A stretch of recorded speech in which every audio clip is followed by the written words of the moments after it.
Are Maurya channel में आपका स्वागत है। आंतों में सूजन तब होती है जब आप समझ भी नहीं पाते, अनभिज्ञ रहते हैं और जैसे ये ज़्यादा होता है आपको अस्पताल तक पहुंचा देता है, क्योंकि इसके पहले आपके समझ में नहीं आता कि हो क्या रहा है। इसको अल्सरेटिव कोलाइटिस कहते हैं और ये अल्सरेटिव कोलाइटिस मलाशय से शुरू होकर के बड़ी आंत तक जाता है, कोलन तक जाता है और वो वहाँ तक पूरा आंतों में सूजन फैला देता है। वैसे आंत का जो कार्य होता है आपके खाने को पचाना और उसको फास्ट डाइजेस्ट करना, साथ में खाने से जो भी तरल पदार्थ निकलते हैं, वाटर निकलता है, उसको स्टोर करना और जो वेस्ट मटेरियल है, जो वेस्ट वहाँ पे लिक्विड है, उसको शरीर के बाहर निकालना।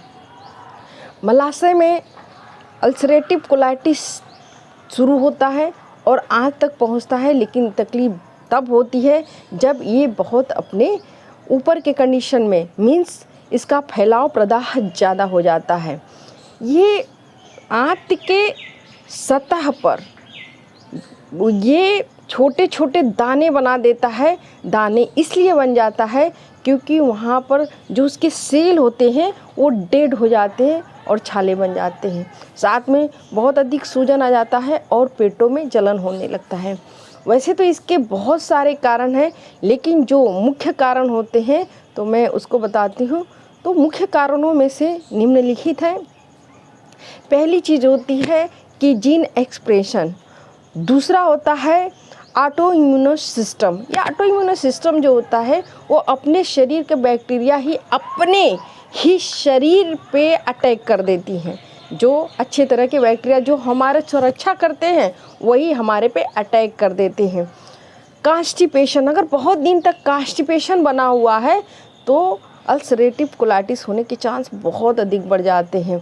आपके खान पान में अनियमितता या आपके लाइफस्टाइल ठीक ना होना, ये भी कारण बन जाता है अल्सरेटिव कोलाइटिस का।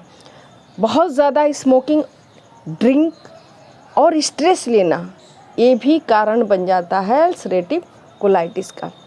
दोस्तों, अल्सरेटिव कोलाइटिस ये बहुत ही परेशान करने वाली बीमारी होती है, क्योंकि इसमें आपका खाना पीना छूट जाता है, पेट में दर्द होता है, जलन होती है और धीरे धीरे आप बहुत कमज़ोर होने लगते हैं। तो अगर लक्षण के रूप में मैं बताऊं तो बहुत सारे लक्षण दिखाई देने लगते हैं। तो पहली चीज़ होती है कि ब्लीडिंग होना। जैसे आप स्टूल पास करेंगे, जैसे आप मोशन पास करते हैं तो ब्लीडिंग हो सकती है, या तो यहाँ वहाँ से पस भी आ सकता है, क्योंकि ये धीरे धीरे जो आंत की सतह होती है वहाँ पर दाने पड़ जाते हैं, वो दाने भी छिलते हैं और वहाँ की सेल भी डेड हो जाती है। उससे ये ब्लीडिंग होती रहती है जब आप स्टूल पास करते हैं, जब आप शौच करते हैं। पेट में जलन होना, पेट में दर्द होना, वोमिटिंग का होना और बुखार का आना, आंतों से ब्लीडिंग होना या वहाँ से पस का आना, ये बहुत सारे लक्षण इसके होते हैं। और ये लक्षण दिखने के साथ साथ सडन आपका वेट घट जाता है, आप खाने पीने में असमर्थ हो जाते हैं। जैसे भी कुछ खाते हैं आपको तुरंत पेट दर्द होता है या तो आपको तुरंत मोशन जाना पड़ता है। तो ये बहुत सारे लक्षण दिखाई देते हैं। शुरुआती दौर में तो कुछ समझ में नहीं आएंगे, लेकिन जैसे ये लक्षण दिखाई देते हैं अब बुखार बराबर बना रहेगा। दोस्तों, अब ये अल्सरेटिव कोलाइटिस को कैसे ठीक किया जाए या कैसे बचा जाए, तो पहले बचने की बात समझते हैं। पहली चीज़ होती है कि एक्सरसाइज करना। अगर आप कपालभाति करते हैं या आप कोई शारीरिक श्रम करते हैं, आप एक्सरसाइज करते हैं, तो इससे आंत का सूजन कभी नहीं होता। आप खाने को जब भी खाएं अच्छे से चबा कर खाएं, क्योंकि जल्दी जल्दी जो निगला हुआ खाना होता है वो आंतों पर जाकर जम जाता है और वहीं से शुरू होती है ये सारी बीमारियां। तो लार्वा के साथ आप उसको निगले। आप खाना तुरंत ना खाएं कि भूख नहीं लग रही है, कोई चीज़ देखें और खाने लगे। आप एक समय बना लीजिए, समय से ही अपनी डाइट को लीजिए, अपने खाना को खाइए।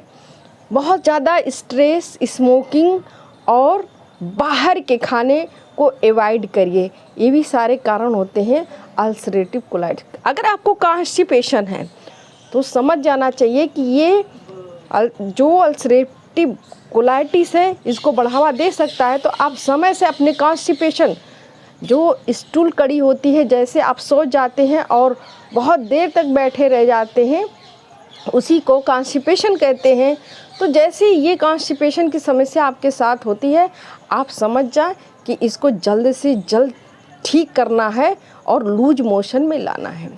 दोस्तों, अगर खाने की बात हम करें कि क्या चीज़ ध्यान रखना चाहिए, क्या खाना चाहिए, क्या नहीं खाना चाहिए, तो सबसे बड़ी बात होती है कि इसमें मीठा और दूध बिल्कुल नहीं खाना चाहिए। अगर मैं कहूँ कि दूध से बना कोई भी चीज़ नहीं खाना चाहिए तो ये सही होगा। लेकिन छाछ एक ऐसी चीज़ है जिसको आप ले सकते हैं, लेकिन आपको लिक्विड डाइट पर ही रहना पड़ेगा। आपको सॉलिड चीज़, बहुत मसाले की चीज़ या मनपसंद चीज़ नहीं खाना होगा। जैसे जिसको अल्सरेटिव कोलाइटिस होता है, हाथों में सूजन होता है, ऐसे व्यक्ति को ज़्यादा से ज़्यादा लिक्विड लेना चाहिए। और जो खनिज पदार्थ हैं, जो सबसे ज़्यादा फाइबर जिसमें होते हैं, उसको लेना चाहिए। चाहे आप लिक्विड फॉर्म में लें, चाहे उसको आप डाइट के माध्यम सेमी सॉलिड उस डाइट में लें। प्रोबायोटिक्स ये फलों से मिलता है, ज़्यादातर हरी सब्जियों और फलों में होता है। तो जितने इस तरह के लिक्विड होते हैं या खनिज पदार्थ होते हैं, उसको लेना चाहिए। दोस्तों, बहुत ही अच्छा होता है कि अगर आपके घर में बेल है, जिसको सेब फल कहते हैं, तो उसका आप जूस पिएं। क्योंकि बाहर से जो आप लेते हैं, जो सील बंद होता है, पैक होता है, वो पूरी तरह से ठीक नहीं होता। अगर घर का बना है तो ये आपको बहुत फ़ायदा करेगा। या तो आप घर का सत्तू बना हुआ उसका आप सेवन करें, उसको पिए, तो इससे बहुत आपको आराम मिलेगा।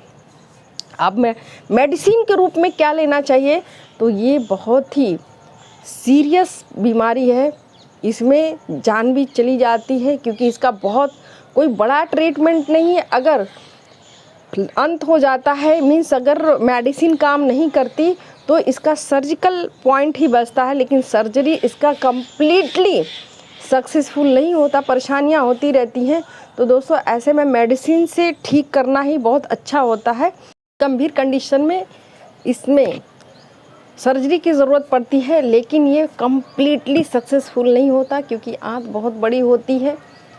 कभी ठीक भी होता है, लेकिन ज़्यादातर मामले थोड़ा सा कॉम्प्लिकेटेड होते हैं। इसमें जो टैबलेट्स के रूप में देना चाहिए, उसमें है एमिनोसेलिसिलेट्स, इसको देते हैं, और टैबलेट मैस्लो 800 mg, ये एंटी इन्फ्लामेटरी है, इसको देते हैं। वैसे तो प्रॉब्लम इतनी सारी रहती है कि डॉक्टर के पास आपको जाना ही पड़ेगा और डॉक्टर से कंसल्ट करके ही दवा लेनी चाहिए। दोस्तों, मुझे उम्मीद है कि ये अल्सरेटिव कोलाइटिस के बारे में आपको जानकारी मिल गई होगी। वैसे आंत में सूजन और अल्सरेटिव कोलाइटिस दोनों में फ़र्क है। आंत में सूजन किसी भी कारण से हो सकता है, इन्फेक्शन के कारण भी हो सकता है, या कभी कभी ये अपेंडिसाइटिस के कारण हो जाता है। लेकिन जब अल्सरेटिव कोलाइटिस डायग्नोस्ड हो, तो उसमें आपको खाने पीने का बहुत ही ध्यान रखना चाहिए। और ये अल्सरेटिव कोलाइटिस तभी होगा जब आप बहुत देर तक सही जगह पे या सही डॉक्टर से कंसल्ट नहीं कर पाएंगे, आप अपनी प्रॉब्लम को नहीं समझ पाएंगे। अगर आप समय रहते कॉन्स्टिपेशन को क्योर कर लेते हैं, तो आप अल्सरेटिव कोलाइटिस से बच जाएंगे। दोस्तों, मुझे उम्मीद है कि ये वीडियो आपके जीवन के लिए बहुत अच्छी साबित होगी। और अगर आपको ये वीडियो पसंद आया हो तो आरमौर्या चैनल को आप सब्सक्राइब करें, शेयर करें, लाइक करें। और दोस्तों, अगली वीडियो देखने के लिए बेल आइकन को प्रेस करना ना भूलें, आप ज़रूर प्रेस कर दें। इसी के साथ आप स्वस्थ रहें, मस्त रहें। बहुत बहुत